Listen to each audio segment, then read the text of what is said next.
Hey, how's it going, everybody? This is Domingo with you from D22 Games. Hope you're doing fantastic today. So, let me tell you why retro gaming and old school gaming and just older generation consoles altogether are on the rise and making a comeback. This is why. People are sick of paying for extra crap. They're sick of paying for DLCs. They're sick of paying for extra stuff that doesn't come with the games that they buy in the first place. They're sick of overpriced games that don't deliver on their promises. They're absolutely sick of that. And most people can't afford these AAA gaming experiences that some developers think that they're providing for the users, but they're not. They're providing them with lip service and crappy games. Look at Concord. That failed miserably. That bombed harder than the Hindenburg. But we're not going to get to that because that's not ideal. But what's not ideal is that people have to shell out tons of dollars for games that they'll just play once and then that's it. They just wasted $70, $80.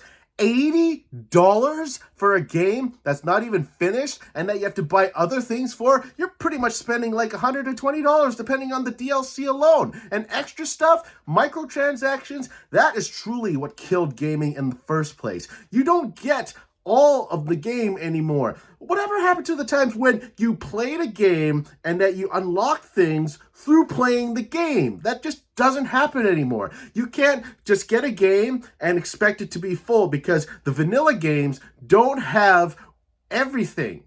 You have to go and pay separately for them, which is what we've become so disenfranchised about. The games don't matter to people anymore. It's just developers and companies wanting to make a buck. And I'm not going to lie about this, but if you stick to a good story, if you research, and also if you're trying to make a game out of a literary work or a fictional work, stick to the source material because we don't want any sort of agenda in a video game. We play video games to relax. We play video games to de-stress. We play video games just to escape the worries of life. I mean, me especially. This is why I'm not out in the streets sleeping with people. This is why I'm not out in the streets cheating on my wife, that sort of thing. This is why I'm not out in the streets doing drugs. Video games have saved me from a harmful experience. Oh yeah, I'm not going to get into that, but video games have saved me more than I know.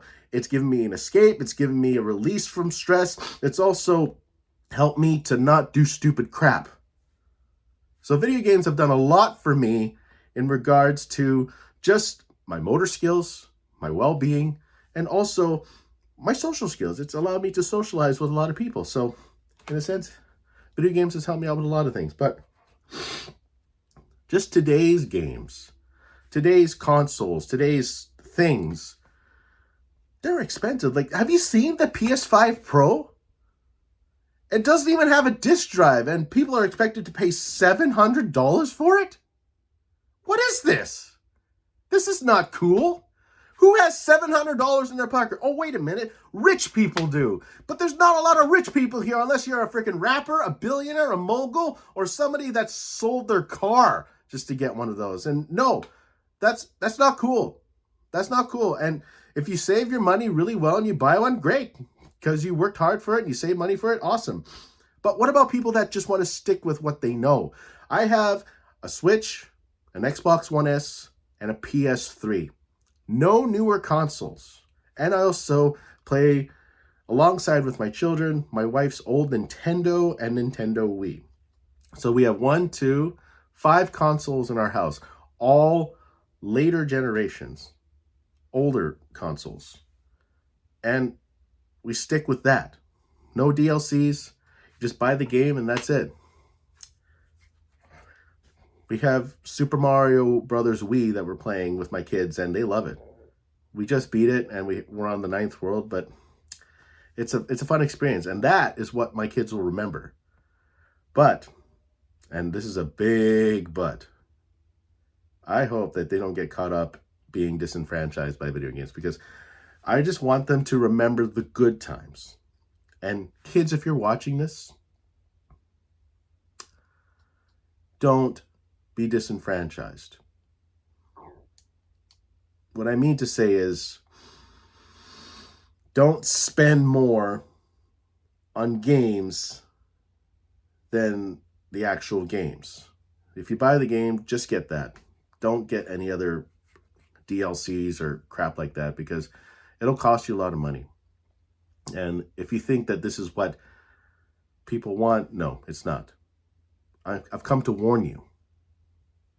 Those aren't real gaming experiences. Having to pay for something, no. You buy the game, you enjoy the game. That's how it should be. And that's my rant.